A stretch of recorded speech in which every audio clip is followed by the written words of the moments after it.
قطر تدعم الإرهاب ليست مجرد تهمة، بل هي واقع مثبت بالشواهد. تشير الوثائق التي نشرتها مؤسسة مشروع كلاريون المعنية بمواجهة التطرف إلى أن أفرادا من جنسيات مختلفة بينهم قطريون وآخرون سكنوا في الدوحة أو مروا عبرها يجمعهم دعم الإرهاب. خليفة السبيعي قطري الجنسية أدرج على لوائح العقوبات الصادرة عن الولايات المتحدة والأمم المتحدة عام 2008. عبد الملك عبد السلام معروف بعمر القطري ومتهم بتوفير الدعم المادي للقاعدة في باكستان وسوريا. أشرف عبد السلام هو الآخر متهم بتقديم الدعم للقاعدة في العراق وسوريا وباكستان. إبراهيم الباكر أدرج اسمه على لوائح العقوبات الأمريكية في سبتمبر 2014 وعلى لائحة الأمم المتحدة بعدها بأشهر.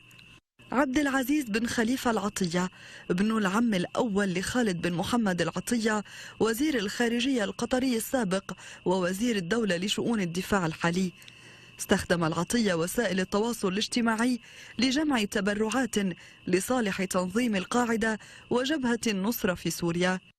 عبد الله الخوار قطري الجنسية ومتهم بتأمين الدعم والاتصالات وخدمات أخرى لعناصر القاعدة في إيران، كما ساعد بتسهيل سفر أعضاء القاعدة إلى أفغانستان.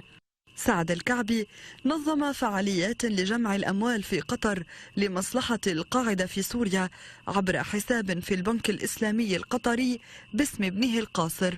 عبد الرحمن بن عمير النعيمي تصفه وزارة الخزانة الأمريكية بأنه شخص قدم ملايين الدولارات لأعضاء القاعدة في سوريا وأعضاء الشباب في الصومال والقاعدة في شبه الجزيرة العربية عن طريق هيئة خيرية في اليمن.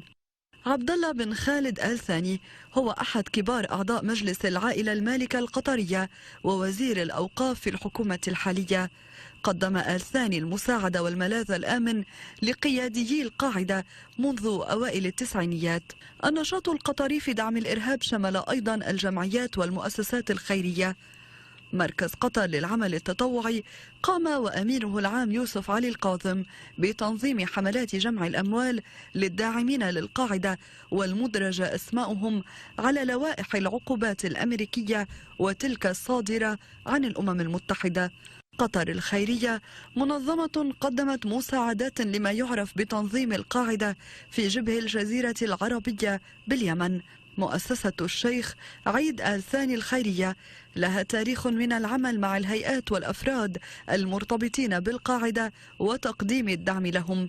مؤسسة الشيخ ثاني بن عبد الله للخدمات الإنسانية والمعروفة باسم مؤسسة راف شاركت واستضافت مؤيدين للقاعدة ومولتهم عبر حساباتها المصرفية المتعددة.